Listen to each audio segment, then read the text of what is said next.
And we are here, lovers of the beautiful round leather game. I am welcoming you to the maiden edition of Her Game podcast with Olushola. We'll not be doing this alone. But before that, what is Her Game? Her Game is a community of football lovers, female football lovers. It's a community that pulls together lovers of the beautiful game of football, female lovers of the beautiful game of football from journalists to pundits to fans to players to coaches to whatever. You love the beautiful game of football, Her Game is for you. I will not be doing the podcast alone. I have with me two beautiful faces. To the right of me is the black nerd, but I would like for her to introduce herself. Okay, good day everyone. My name is Ebonua, popularly known as the Black Nerd. Popularly known as the black nerd. Very, very simple introduction. And to the left of me, I have someone who, well, I'll just let her introduce herself. yes. I mean, my name is Aisha. I mean, I'm Kuforela too, I guess. I know. You're not sure. She's not sure. She's not sure. I'm Kuforela, yes, and I have given myself the power, authority to speak my truth when it comes to football. So yes. Igwe have given me All right.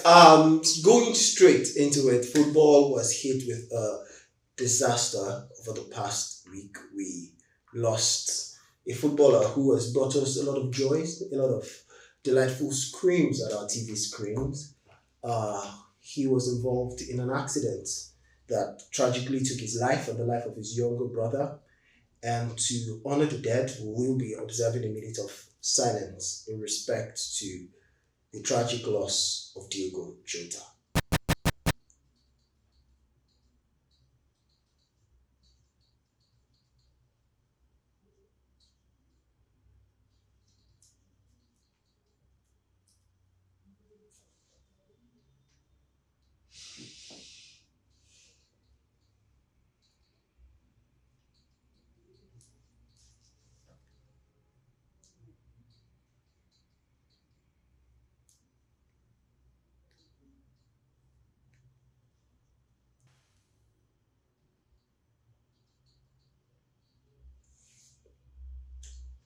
The soul of the departed rest in peace, and may there be comfort brought to his loved ones, to the loved ones he left behind.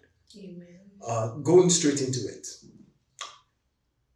it made headlines that the captain of the Portuguese football team, in person of the mighty Cristiano Ronaldo, did not show up for Diogo Jota's funeral.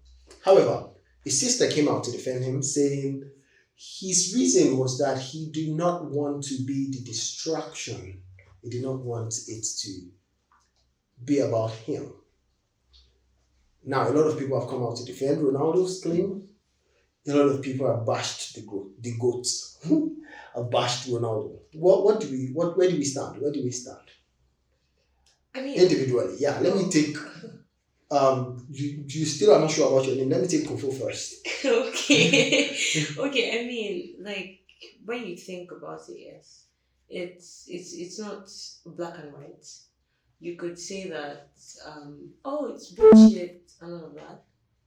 Maybe it is really bullshit. Language. Oh, sorry. Maybe it's BS. BS. Yeah, maybe it's really BS. But then when you think about the reason, you're forced to reason with it. But I'll just say that regardless, your teammate, your brother in arms, if you Because football is a battlefield. yeah. I mean, and I think it's only right to respect the dead, show up. But yes, the reason seemed valid, but I'll just say that should have been best if he really did show up. Then if people now end up making it about Ronaldo, then it's not him. It's now on those that have made it about him. I don't know if I'm making any sense, but yeah. Do you agree with this? Sorry, the black nerd. Ever. Okay, so personally, right, like she said, it's understandable but not justifiable. because even if he had shown up, like you said, and people made it about him, blamed the people that made it about him, right? It was still made about him, and he still wouldn't be comfortable with something like that. So I can understand if people would want him to show a sense of camaraderie. However, there's something we as humans tend to forget. Okay. We have our expectations and expect people to meet it. Does not mean they do not do it, right? I do not. Okay, for instance, we as humans, we want people to do something a certain kind in of the way. ways, yes. The result is the same. They just don't do it the way we want it. And because they don't do it the way we want it, they've disappointed us. Okay. Basically. Because if you look at it in the real sense of the word, he did pay his respects to Diego Jota. Okay. He just didn't do it in the eye of the public. He just didn't do it the way people would have expected him to do it. So should he have shown up at the funeral, right? Of course, he's the captain of the team. But does that take away the fact that he, as a person, knowing where he stands in the public eye, right, considered the fact that his brother had died and he wouldn't want the spotlight to be thrown towards him? All right, moving forward, some people are still torn here and there. Ronaldo was right, Ronaldo was wrong, Ronaldo is above right, Ronaldo is constantly below right. Everybody has their opinion. But what's trending in football? Transfers. Gyökeres seem to be heading towards Arsenal. There are big money moves in and out of the EPL, English Premier League. But that's not what we're talking about. I think those people pollute football with how much they overprice players. I'm sorry to say this, but okay, I'm going to agree with you. I mean, yeah. I am not going to be leading this in the direction where we will be naming names and then dropping clubs. Moving on to the footballing spectacle that has drawn all of our attention and has pulled our eyes towards the United States of America. The FIFA Club World Cup has given us a lot of surprising moments where we had Botafogo defeating PSG. Yeah. We had Inter Milan losing to Fluminense. We had Al Hilal knocking out Manchester City. Mm-hmm. It's given us a lot of hype. However, we are in the semi-final stage with 4 teams. Obviously, a team from Brazil, a team from England, a team from France, and a team from Spain. Yes, Real Madrid representing the Spanish team, the Spanish nation. France being represented by PSG, Brazil standing strong with Fluminense and Chelsea representing the Premier League and England. That's for you, marking Chelsea. So let's talk about their journey so far. Some teams have had really interesting games. Maybe we'll pick one for each. Real Madrid has had a couple of interesting games. They've had their last game against Borussia Dortmund, where they dominated for the entirety of the first half. They seemed to lose their concentration. We almost cost them the game in the last minutes. That saw 3 goals come out of nowhere in under 5 minutes, but they scaled through. There also was the game where they drew against Al Hilal. I think that's more interesting. I think we should talk about it. We should talk. Maybe pull our direction to talking about other things. Ronaldo's speech about Saudi Arabia, Al Hilal. Yeah. Yes. So what do you what? What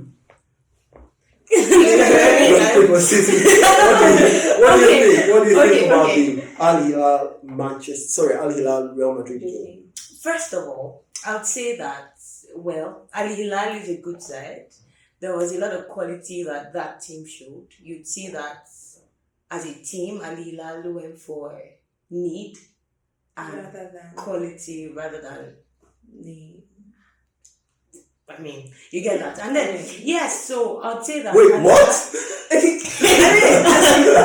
you do think about it, lots of their purchases, despite the fact that they do have big names, like, were quite strategic. Yes, and then their output and teamwork. They didn't just buy players Yes, and put them in it the worked team. for them. And then remember, Inzaghi that was fired after that is yes, it's their new coach. PSG embarrassing Inter Milan. Yeah. Yes. I mean, because it was an embarrassment. Yeah, and Yeah. he has kind of like proven through Al Hilal that you can make any team work. Yeah, it can make any team work, but was it knocked out? Yes, but we won't go into details of like that. But then yes, going back to Al Hilal, Real Madrid, I'd say that firstly, I'd give the excuse that Real Madrid has a new coach, and if you look at how they play now, you'd see that there's a tactic, there's a fluidity that they're trying to build. They're trying to play more like a team than they have in a few years, because Ancelotti, and this is not a jab at Ancelotti. I mean, with the trophies Ancelotti has won. Right? What it Okay, go on. Not a jab at Ancelotti. At all. Make your statement. With the trophies that he I mean, has. preceding the greatest offense ever comes the no offense. This is it's more or less like saying, with all due respect, sir, then you proceed to insult him. All right. These Okay, are okay. the issues. Okay, fine. No, Like- no disrespect to Ancelotti. You know, when you look at the Real Madrid squad, they have Yeah. players of great quality Especially the last couple of Yes. seasons. in their different positions. These players are great, except Rudiger. Moving on. We'll talk about the personal. But then these players are great, but then there's an individuality that shows on the pitch, and then you're seeing that okay, is there any defined tactic? Maybe not really, but then they end up winning these games by maybe one last minute goal or some players' individual brilliance or something, right? But now with Xabi Alonso, it's scary for Spain, but then it looks like they are going, there's a direction that they're moving in. Because sometimes you see that, okay, this is how they're moving in their formation. And then other times it falls apart because, you can't immediately become something that you're not. Yeah. But then there's a step by step Yeah. movement towards playing as a team. So let us not get distracted from Real Madrid's game.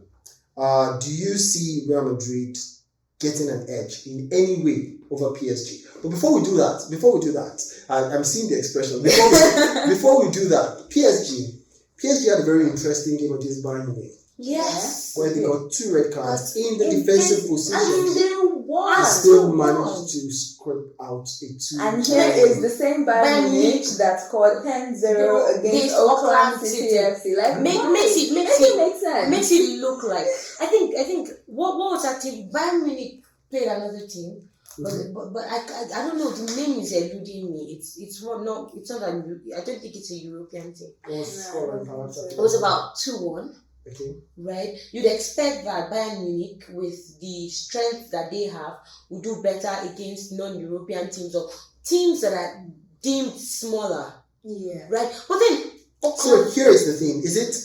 This question is for you. Is it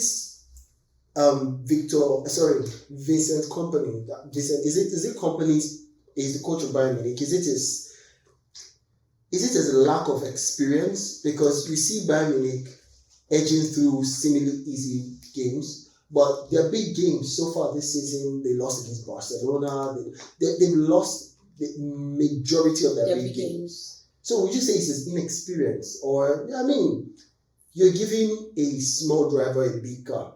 I mean, a team is only as good as their coach, so to speak. So yeah, I would say that it's largely to do with his inexperience, because tactic is one thing. When you have experience playing bigger teams, right, you would be able to know how to tackle them. My sense of I don't know. There's something kicking in very strongly.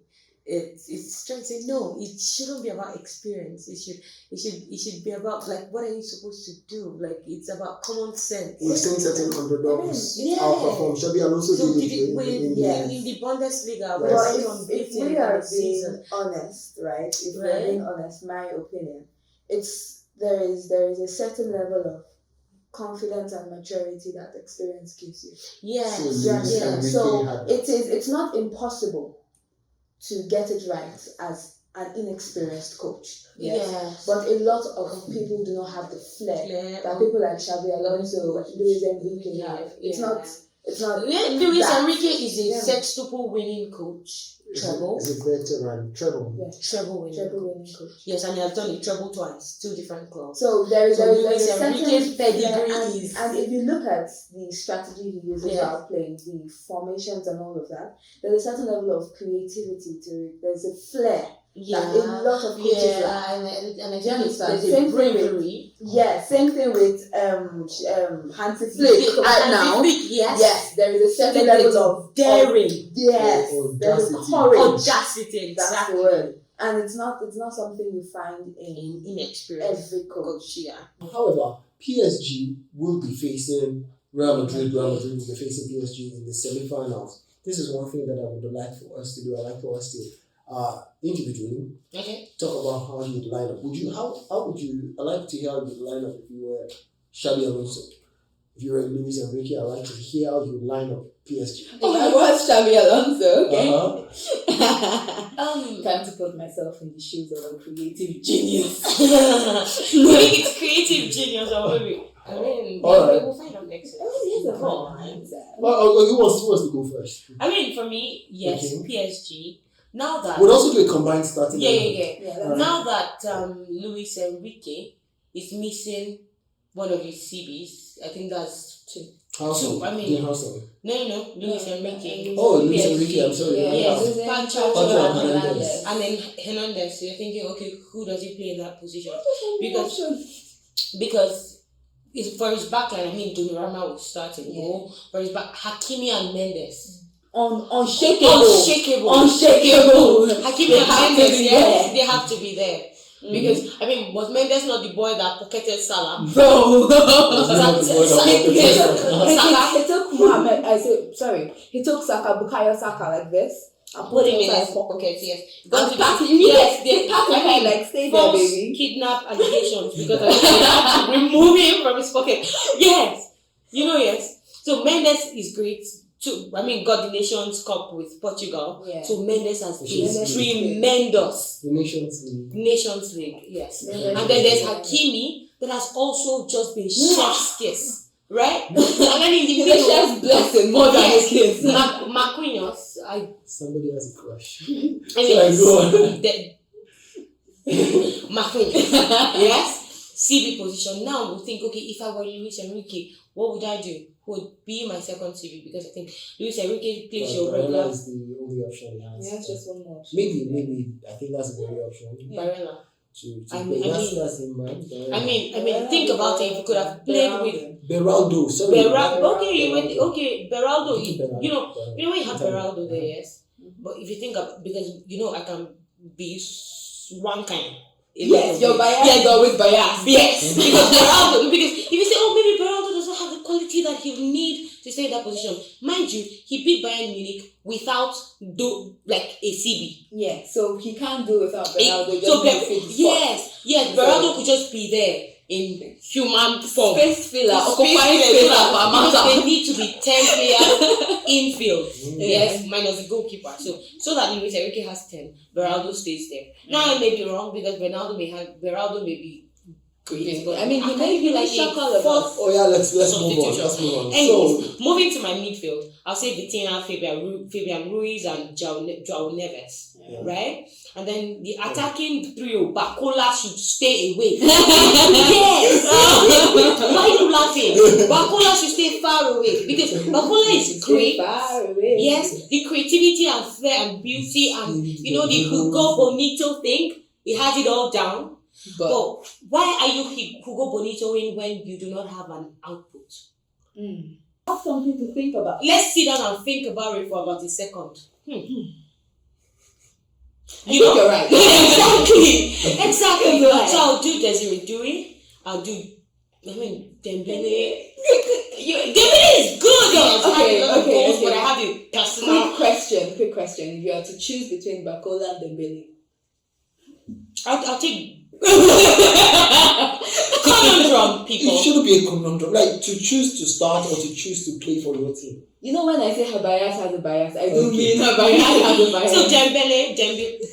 ambulance, and yes, Kvaratskhelia. Kvaratskhelia is beautiful. By the way. Yes, his play is beautiful. It's beautiful. Yeah, so that's my starting lineup. So that's the starting lineup. Donnarumma, I mean, the Donnarumma wing back. Yeah. We have Marquinhos and Beraldo, and then we move to the midfield, and that we has have not shaken. yes, for a John long time. Neves, and then there's Fabian Ruiz and Vitinha, unshakable, Wow. beautiful. Yeah. I'm shaking. So And then- you play Dewey. Where would you play Dewey? Right wing. Kvaratskhelia Yeah, on the left. yes. Dembele down the Dembele middle, would be 9 because Dembele naturally is a right winger, but he has shown so far that he can function as a striker. Yeah, I see, Yes, yeah. as a 9. I think Ronald Koeman was the first to deploy Wait, the opposition. yeah. He I had mean, that number. when you look at it, right? If you look at Dembele still misses a lot of chances. Oh Yes, a shit ton of Yes. chances. But then it can be overlooked because of how much output he has had so far. Assists, chance creation. Exactly. There's a technicality that Dembele has. I should not be speaking as much. Where it seems,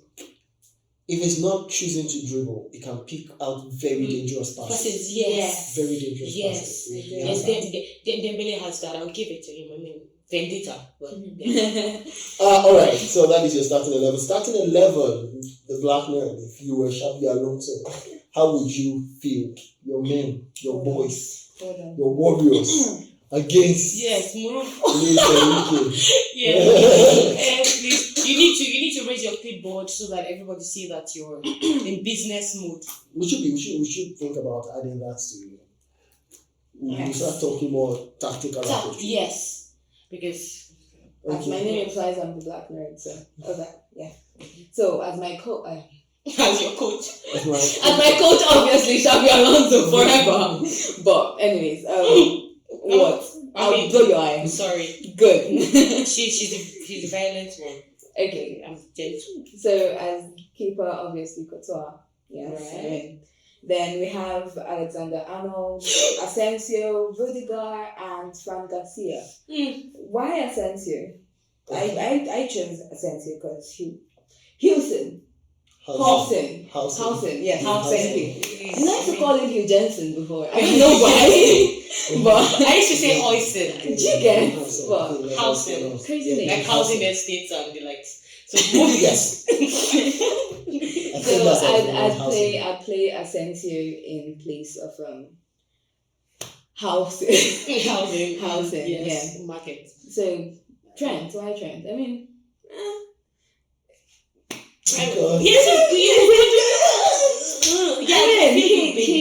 he's good where he plays. He's not the greatest, Defensively, right? Yeah, defensively he's not the greatest. But yes, exactly. He does have a flair to move forward in that range. So yes, so he's good. Then there's Asensio because I mean. Second I'm sorry. It's actually not bad. It's not bad actually. No, he isn't. It's not bad, but I He mean, yeah. this is my starting 11. Yeah. All right, now straight to the midfield. Okay, we have Valverde, Chouameni, and Lagula. Bellingham. I'd rather Bellingham because if I'm to play Adagula, I'd rather play him as a forward, right? Okay. Rather than because Bellingham has a certain level of, he has been able to take control of the midfield a lot, right? Like as a I don't believe you will. yes, you just don't like Bellingham. No, He you has really the- want he has a fine that- boy. he has the Complete ability headline. Yes, he has get in between he has the defensive ability line to control. and get that. into the box. Yes. Yes. Villa He's box to box. would be better forward. If I'm to play him anyway, he'll just be a better forward for Okay. me than if I have Bellingham. If Bellingham on the other hand is injured, yeah, I'll play Gola. Alright. But then Bellingham. So Valverde, Chouameni, Better. Bellingham. Chouameni, because I mean, sure. Chouameni, we Sure. team that he can play. There isn't. I don't. But Camavinga, yes. I don't think his feet. He's not exactly fit. I don't know. So I don't know. I mean, I I'm don't not think sure that's he is. I don't Because know if Camavinga is fit, he should play. Yes. A lot of people do not see it. We'll take Camavinga. Over Chouameni. Yes, For because some reason. Camavinga is better on the ball. is better on the ball. See, Tchouaméni is a walking danger sign. I'll continue saying it. Go on. But then I would put Tchouaméni for this game with Camavinga coming in later on. Then my forward to be Mbappe. No. Gonzalo, yes. Mbappe, then Vinny. All right, so our combined starting 11 going from the defense. So going from the goal. Courtois in goal. Hey, sorry, please stop it. Courtois in goal. We do not support violence. This was consented. We have consented. She consented. How dare I? How dare choose you? Donnarumma over Courtois? Our production team, please remind us to not put these two together again. Going forward. Thank you. So, Courtois in goal. Left back, Mendes. Yeah. Yes. Left CB. Rudiger's a right CB. Both of them are right CB. So we put Rudiger right CB. Marquinhos left CB. left CB. Then Right back, Hakimi. Yes. Defensive midfield. This is a typical 4-3-3 formation. Joao Neves. Your 8 central midfielders. Central midfield. Vitinha. Valverde would go forward and do the Valverde. Yeah, Valverde can even be a left back. Tell me about Jack of all trades. Okay, and then in attack we have Kvaratskhelia, Dembele, And Mbappe. yeah, Kvaratskhelia on the left, Dembele on the right, Mbappe. But then now to be the party pooper young yoker show spoiler. That you've always been. Sure, go ahead. Right? You have Dembele and Mbappe in the same starting lineup. Yeah. Now Mbappe buries chances, yes. But then does he miss chances? Yes. So do you think, like, forget, oh, they're great, they're good, they're tremendous, they're amazing. Do you think that this attacking trio can churn out a shit ton of goals? So would you put Gonzalo? Because Gonzalo seems to be the only player in the Club World Cup so far that has registered a goal or assist in every game. So would you, because of performance in the Club World Cup, replace Mbappe with Gonzalo? Replacing Mbappe with Gonzalo. Yeah. I could do that, but then the thing about football is form can be fickle. Form is fickle. Yes. Because Gonzalo has registered a goal For me, as far as I am concerned, right? As long as Kvaratskhelia is in that starting team, if Dembele and Mbappe like maybe destroy goals, Kvaratskhelia will come out for them. As far as I'm concerned, so yes, we're good with that. Okay. keep in mind that PSG beat Bayern Munich without the goal or assist from Kvaratskhelia. Doesn't matter. That was one game. All right. One game against the town. All right, so straight to predictions, score predictions. You know what, let us not do score predictions. Who are you predicting to advance to the finals? Ooh, PSG, of course. PSG, of course. I mean. Because truth be told, your truth doesn't mean it's our truth. Definitely. Truth. But now I'm going to shine as a Libra that I am and actually be fair in what I'm about to say. No. Now this is not rooted in hatred or bias. Yeah. This is completely born out of eye test and recency. Okay. Now in this season, right? I mean, season is technically ended, but I mean, the World Cup is still part of the season, exactly. So, yes, so I'd say that it is expected that PSG wins this tie because, firstly, PSG, Luis Enrique has, by some powers that we are not aware of. Unknown. I may be aware of those powers. You don't know. Okay. That you are unaware of.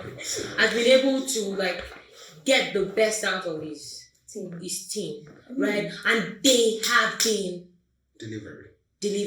That's it. They've been delivering. And then there's Real Madrid that is undergoing a big change. We can't take overlook that. Because moving from one coach to another is a huge change. Yes, and then for some teams, especially a coach that has different views and different work ethics, different everything. Different ways of doing Yes. Imagine having to make players that like to shine individually come together and work as a team. Now that is huge. Yes, sometimes they'll get it. Sometimes they wouldn't. Sometimes they won't. I mean, Even in a game of 90 minutes, they may be getting it and then not getting it and then getting it again and then falling apart. I mean, it will happen like that. Yeah. So, if I'm going to say, put together a team with a coach that seems to have his directions. Now, this does not take away the quality from the players of Real Madrid. I mean, It's just what is. it's just picking. If It's just a logical thing. I mean, common sense dictates. Look at it, right? A lot of Madrid fans would say, "Oh, they've beaten PSG before." It's not about And this, that. I mean, 2022 wasn't PSG's year, if we're being honest. But the PSG of then is not the PSG this year of now, and they seem to have it all put together. They don't seem to have it all put together. They are put together. And Like there is a certainty to it. That There's a strength in every Yes, there's a position. strength. Yes. And for whatever is lacking, there is someone to cover up in every other Yes, position. It's exactly. like, there's a depth that they have. There's a depth that they have. That is crazy. Crazy. It is crazy. So yes, I would put PSG over Real Madrid. So we have spoken, Bayaz has spoken, football knowledge has spoken, the girls have spoken, her game has spoken, and we have come to the end of this episode. My brother end it. Sorry. My bad.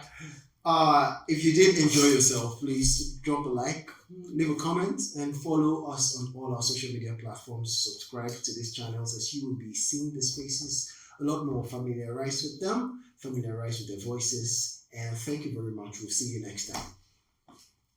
Okay, yes, sorry. Bye bye.